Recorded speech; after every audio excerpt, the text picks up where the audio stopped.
Seja bem-vindo, meu nome é Gabriel Rodrigues e vocês estão no canal Pregando o Evangelho. O pastor Iago Martins, recentemente, meus irmãos, ele gravou um vídeo muito polêmico, triste, que embrulha até a nossa barriga por causa do tema que foi tratado.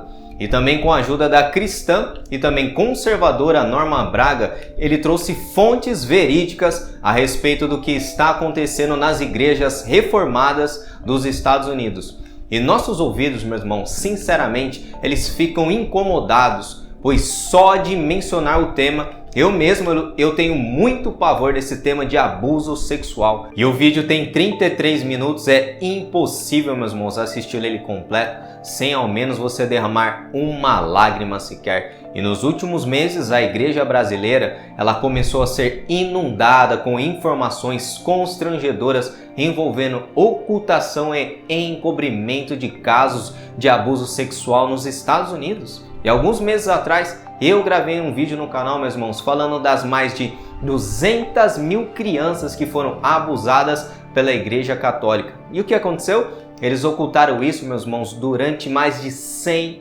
anos. Foi um absurdo que saiu na mídia, meus irmãos, um escândalo. Porém, esse tipo de ocorrido ele não está acontecendo somente nos círculos católicos, heréticos, mas também em denominações conservadoras de pastores que nós respeitamos muito aqui no Brasil. E esses casos de abuso sexual, eles foram documentados a respeito de pastores americanos conservadores e bíblicos que encobriram casos de abuso em suas igrejas. Mas, meus irmãos em Cristo, aonde será que a igreja está falhando? A grande maioria de casos de abuso sexual dificilmente estão sendo retratados, meus irmãos, para as autoridades, que são os policiais.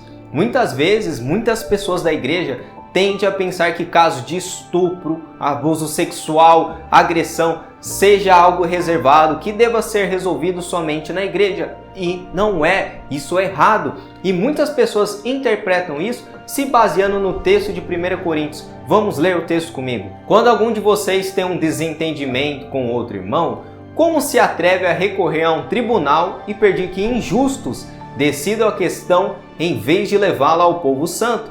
Vocês não sabem que um dia nós, os santos, julgaremos o mundo?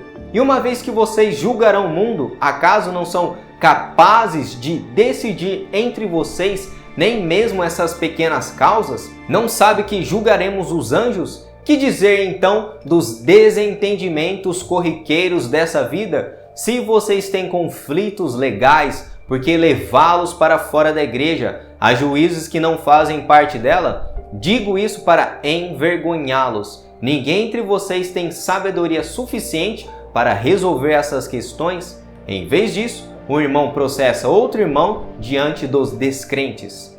E a carta de Coríntios foi escrita no ano 55 depois de Cristo, uma das cartas bem antigas que foram compostas pelo apóstolo Paulo. E esse texto ele é muito claro, meus irmãos, uma vez que nós, os cristãos, vamos ter o privilégio de auxiliar Cristo no dia do julgamento, no mundo no milênio, nós estamos mais do que qualificados para resolver pequenos assuntos que surgem na igreja. Mas os cristãos de Corinto, eles não estavam resolvendo os seus problemas na igreja entre eles, mas eles estavam processando irmãos no tribunal, irmãos na fé processando uns aos outros, e eles não conseguiam julgar entre si para resolver questões simples. E o apóstolo Paulo ele escreve que levar outro irmão no tribunal era um caso de causar vergonha entre os irmãos, e há sérias implicações para o povo de Deus quando nós queremos resolver as coisas da nossa maneira e não da maneira de Deus. E quando o irmão ele comete injustiça conosco, nós devemos suportar as injustiças assim como Cristo suportou, pois expor as injustiças, desavenças entre os irmãos em uma igreja local aos tribunais civis só causará motivo de vergonha para a igreja de Cristo. E nós encontramos, por exemplo, no capítulo 5 de Corinto, um caso de incesto. Incesto era a relação entre membros da própria família. E qual foi a exortação do apóstolo Paulo para a igreja? Veja o texto bíblico. O que eu queria dizer era que vocês não devem se associar a alguém que afirma ser irmão, mas vive em imoralidade sexual. Ou é avarento, ou adora ídolos, ou insulta as pessoas, ou é bêbado, ou explora os outros. Nem ao menos comam com gente assim. Não cabe a mim julgar os de fora. mas certamente cabe a vocês julgar os que estão dentro. Deus julgará os de fora, portanto, elimine o mal no meio de vocês. Os cristãos devem exercer juízo na igreja, isso mesmo, juízo. Nós devemos julgar aqueles que estão tendo atitudes ímpias, atitudes contrárias ao verdadeiro cristão, atitudes contrárias ao cristão regenerado. E se a pessoa ela não se arrepender dos seus pecados, ela deve ser expulsa da igreja. Porém, muitos interpretam esse texto pensando que todos os problemas da igreja são realmente problemas somente da igreja. Será mesmo, meus irmãos? Qual o limite do que acontece na igreja se restringe apenas o que acontece na igreja?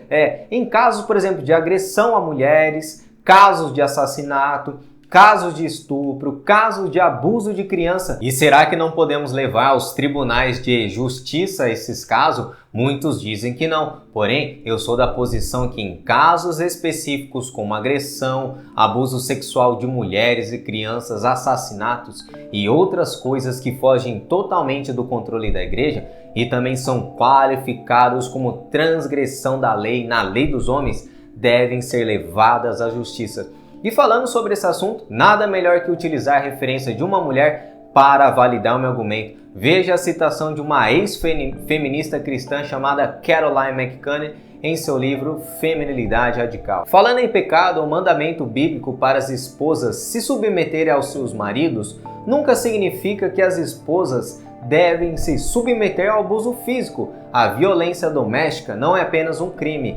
Ela é a quebra da lei de Deus. Em tais casos, uma esposa abusada deveria se remover do lar, buscar abrigo seguro e envolver as autoridades, tanto legais como eclesiásticas, para sua proteção. E essa citação ela foi extraída do livro Feminilidade Radical. E no apêndice que trata de abuso sexual, ela traz um relato muito interessante sobre como uma igreja local ela tratou um caso de abuso. Por exemplo, um pastor ele descobriu que um homem ele tinha abusado de várias crianças na igreja, incluindo a filha do próprio pastor. Em meio à própria angústia pessoal, o pastor orou para responder uma situação de uma forma que refletisse o amor do nosso Senhor. E depois de consultar com um conciliador cristão e com o segurador da igreja, e o pastor e seus presbíteros se levantaram para ministrar a todos que tinham sido machucados por esse pecado terrível. E eles persuadiram o abusador a confessar o pecado às famílias das crianças e a se entregar à polícia. E ele voluntariamente aceitou a sua sentença de prisão e até mesmo estava grato, meus irmãos, que seu comportamento destrutivo tinha sido finalmente refreado. Isso sim é um genuíno arrependimento, meus irmãos. O abusador se arrependeu do seu crime, confessou seu pecado e ele mesmo se entregou para a polícia. Isso são frutos dignos de um arrependimento. E quantos pastores que abusaram de mulheres, de crianças, mas continuam a pregar ainda nas igrejas, meus irmãos? Continuam sendo famosos, sabe por quê? Porque eles não se arrependeram e a justiça da igreja está sendo falha em expulsar o pastor do seu cargo na igreja. E alguém arrependido e sabe que quebrou a lei de Deus e a lei dos homens já deve colher o que plantou nessa vida.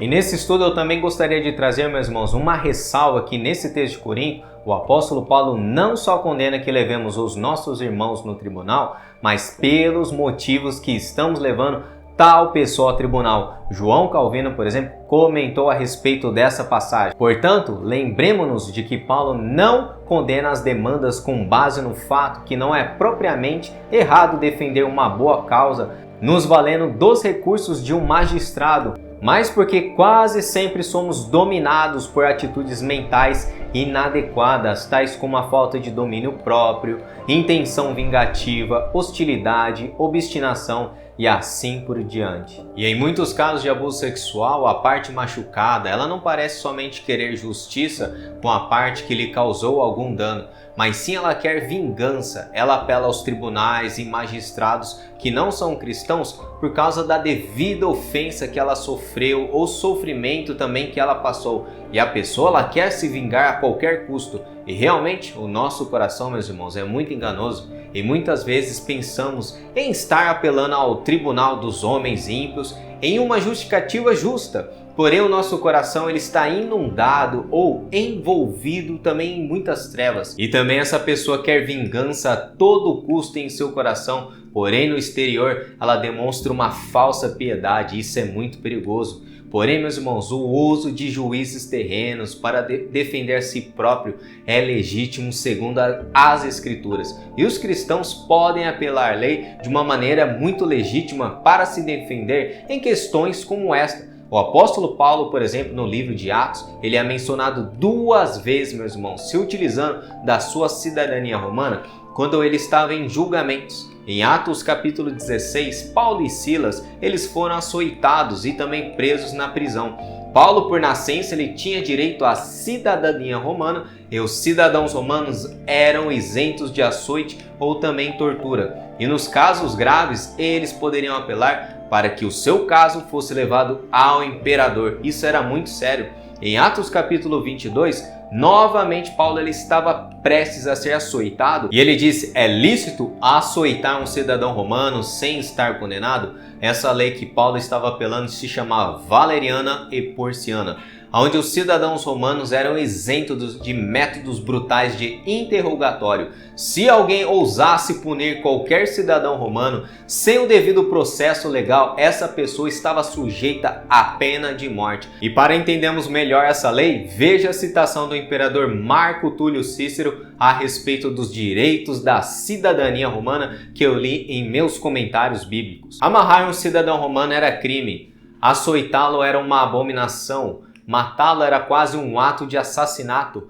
Crucificá-lo era o quê? Não havia palavra que pudesse possivelmente exprimir tão horrendo ato. E então nós aprendemos nessas 2 passagens registradas no livro de Atos que nós, como cristãos, podemos apelar para a lei quando nós estamos sendo injustiçados ou corremos um risco de morte. No caso de uma mulher que é agredida e também abusada sexualmente, ela corre um risco de morte e ela pode apelar para a lei, meus irmãos, para ela ser protegida. O governo civil, o qual inclui judiciário, oficiais e também juízes governamentais, são instituídos por Deus para servir a população, promovendo o bem-estar dos mesmos e garantindo a paz, e aplicar espada contra os malfeitores e também transgressores da lei. E em caso de abuso sexual, a pessoa que cometeu o crime, ela deve ser presa, meus irmãos. E eu gostaria de compartilhar a citação final da autora ex-feminista Caroline McCanley a respeito do abuso contra mulheres. Onde quer que as mulheres sejam tratadas como inferiores, onde quer que haja abuso ou violência contra as mulheres, estupro, infanticídio feminino, poligamia ou haréns, a verdade bíblica da igualdade à imagem de Deus está sendo negada. Para todas as sociedades e culturas onde essas coisas acontecem, devemos proclamar que a primeira página da Palavra de Deus carrega um testemunho fundamental e irrefutável contra esses males. E esse foi mais um estudo aqui no canal, meus irmãos, um tema muito delicado, triste e que infelizmente muitas mulheres estão sofrendo abuso sexual e agressão, inclusive até dentro da igreja. E que Deus levante homens e mulheres corajosas para combater esse mal na igreja e que homens que cometem abuso contra mulheres e também cometem agressão não sejam somente afastados da igreja, mas que a justiça do nosso país não facilite a soltura de tais criminosos, mas que a pena seja rígida e não branda, pois com a facilitação, meus irmãos, do crime no nosso país, as mulheres se tornam cada vez mais vulneráveis. E que a pena do nosso país seja rígida e não branda, pois com a facilitação do crime no nosso país, as mulheres se tornam cada vez mais vulneráveis a mais crimes serem cometidos sem nenhum tipo de punição. E se vocês gostaram do vídeo, deixe o like, comente também a sua opinião com bases bíblicas a respeito desse assunto e que Deus abençoe todos vocês em nome de Jesus.